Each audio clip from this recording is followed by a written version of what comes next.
बहुत समय पहले की बात है, जब एक छोटे से शहर में मनोज अपनी पत्नी रीमा और अपनी 10 साल की बेटी छाया के साथ हंसी खुशी रह रहा था। मनोज और रीमा अपनी बेटी छाया को बहुत प्यार करते थे। उनके घर में इतने पैसे नहीं होते थे कि वो छाया की हर ख्वाहिश पूरी कर सकें, पर फिर भी वो पूरी कोशिश करते थे कि छाया को दुनिया की सारी खुशी मिले। एक दिन की बात है, जब मनोज शाम को बड़ा उदास होकर घर लौटा था। अरे, आप कुछ सामान नहीं लेकर आए? मैंने आपको सुबह बोला था ना। रीमा, आज मालिक ने मुझे नौकरी से निकाल दिया। वो यहाँ से सब बेचकर कहीं बाहर देश जा रहा है। हे भगवान, वो ऐसा कैसे कर सकता है? अब अचानक आप दूसरा काम कैसे ढूंढोगे? और अब हम क्या करेंगे? मनोज अगले ही दिन काम ढूंढने के लिए निकल पड़ता है, पर उसे कहीं भी कोई काम नहीं मिलता। बेचारे को सुबह से रात हो जाती है, पर एक भी जगह उसे कोई काम नहीं मिल पाता। बेचारा मनोज निराश होकर घर लौट रहा होता है कि तभी उसकी नजर एक बिल्डिंग पर पड़ती है, जिस पर लिखा होता है कि कारीगर की जरूरत है। बाहर कुछ खिलौनों के चित्र भी बने होते हैं। शुक्र है, कहीं तो जगह खाली है। बस भगवान, मुझे यहाँ कोई काम मिल जाए तो मुझे चैन पड़े। मनोज अंदर जाता है तो देखता है कि चारों तरफ खिलौने ही खिलौने पड़े हुए हैं। वहाँ पर एक आदमी बैठा हुआ होता है, जो किसी से फोन पर बातें कर रहा होता है। नमस्ते सर। हाँ भाई, बोलो, कौन हो तुम? जी, वो मैंने बाहर आपका बोर्ड देखा। आपको काम के लिए किसी की जरूरत है। हाँ हाँ, बिल्कुल है, बिल्कुल है। मुझे काम की बहुत जरूरत है। आप मुझे काम पर रख लीजिए। हाँ हाँ, ठीक है। देखो, ये मेरी खिलौनों की फैक्ट्री है। दिन में ये सारे खिलौने बनाए जाते हैं और रात को इनकी पैकिंग होती है। रात को? मतलब मुझे रात को आना पड़ेगा? हाँ बिल्कुल, तुम्हारा रात का काम होगा और सुबह होते ही तुम घर चले जाना। तनख्वाह तुमको 10,000 दूंगा। 10,000?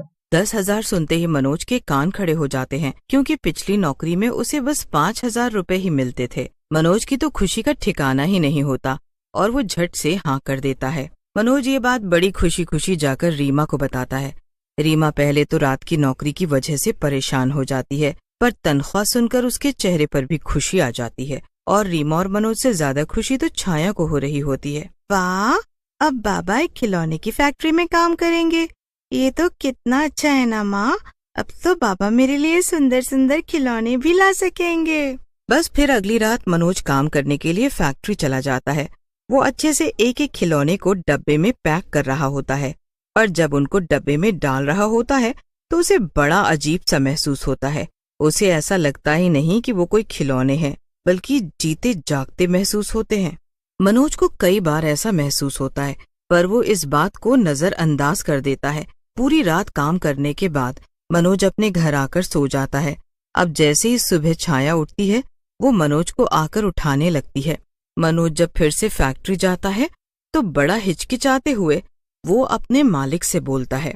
साहब जी, वो मैं पूछ रहा था कि क्या मैं अपनी बेटी के लिए यहाँ से कोई खिलौना ले जा सकता हूँ? वो दरअसल जब से उसे पता चला है कि मैं एक खिलौने की फैक्ट्री में काम करता हूँ, तब से मेरे पीछे पड़ गई है कि बाबा, खिलौने कब लाओगे? देखो, गलती से भी एक भी खिलौना यहाँ से लेकर मत जाना। तुम्हारी बेटी को खिलौने चाहिए तो जाकर कहीं और से लो। मनोज डांट सुनकर कुछ बोल ही नहीं पाता और वापस अपने काम में लग जाता है। उस रात जब मनोज खिलौने को डब्बों में पैक कर रहा होता है तो उसे पीछे से कुछ अजीब आवाज आती है। मनोज पीछे मुड़कर देखता है तो खिलौने इधर से उधर चल रहे होते हैं और उनमें से ही आवाजें आ रही होती हैं। मनोज जाकर उन खिलौनों को उठाकर उनकी बैटरी चेक करता है। मनोज बड़ा हैरान हो जाता है कि आखिर खिलौने बिना बैटरी के चल कैसे रहे हैं।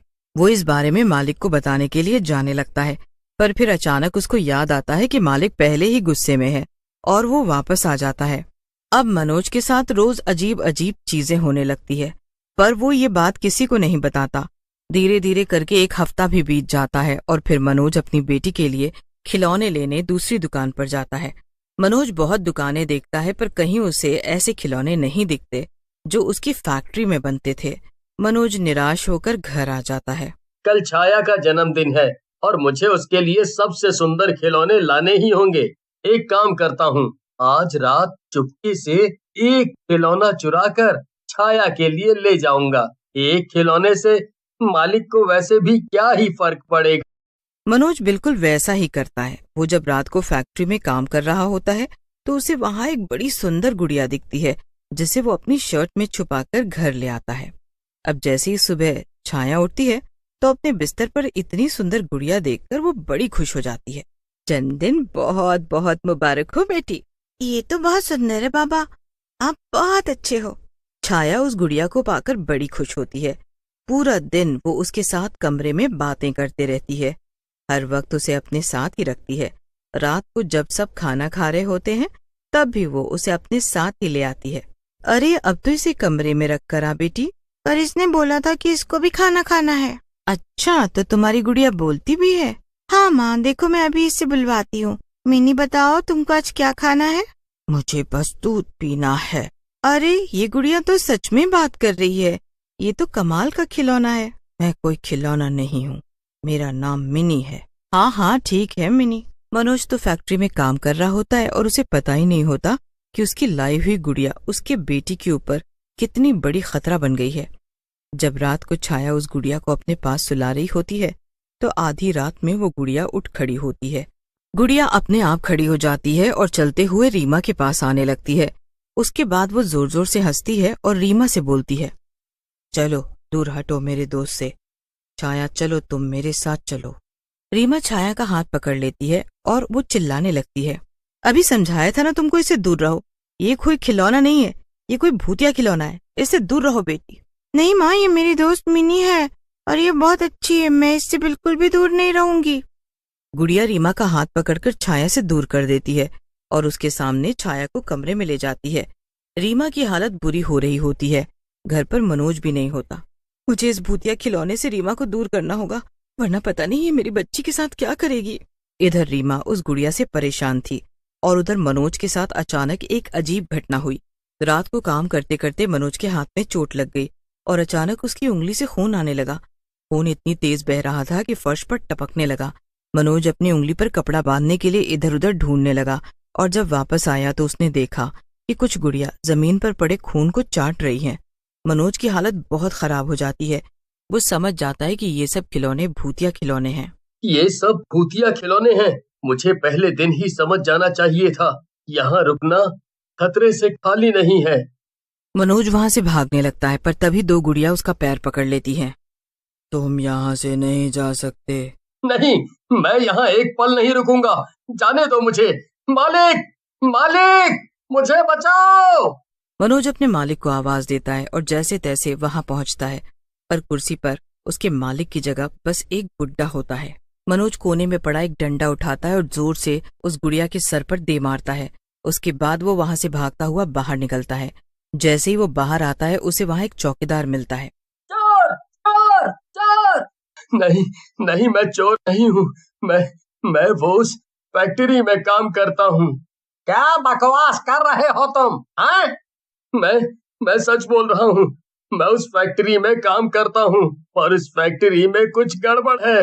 वहाँ खिलौने बोलते हैं, चलते हैं। वो कोई भूतिया खिलौने हैं। अरे भाई, वो फैक्ट्री तो कब की जलकर खत्म हो चुकी है और उसमें सालों से कोई नहीं गया। हाँ, साल पहले वहाँ एक आदमी ने खिलौनों की फैक्ट्री खोली थी। उस आदमी की एक बेटी थी जिसके नाम पर ये फैक्ट्री थी। एक दिन उस लड़की का जन्मदिन था तो वो अपने सारे दोस्तों को यहाँ लेकर आई थी ताकि उनको उनकी पसंद के खिलौने गिफ्ट के तौर पर दे सके। पर अचानक वहाँ एक हादसा हो गया और आग लग गई। सारे बच्चे उस आग में जलकर मर गए। मनोज को ये सुनकर बहुत बड़ा झटका लगता है और दौड़ता हुआ घर पहुंचता है। घर पर रीमा छाया के कमरे का दरवाजा पीट रही होती है। मनोज दरवाजे को जोर से धक्का मारता है और दरवाजा तोड़ देता है। सामने गुड़िया और छाया साथ में बैठे बातें कर रहे होते हैं।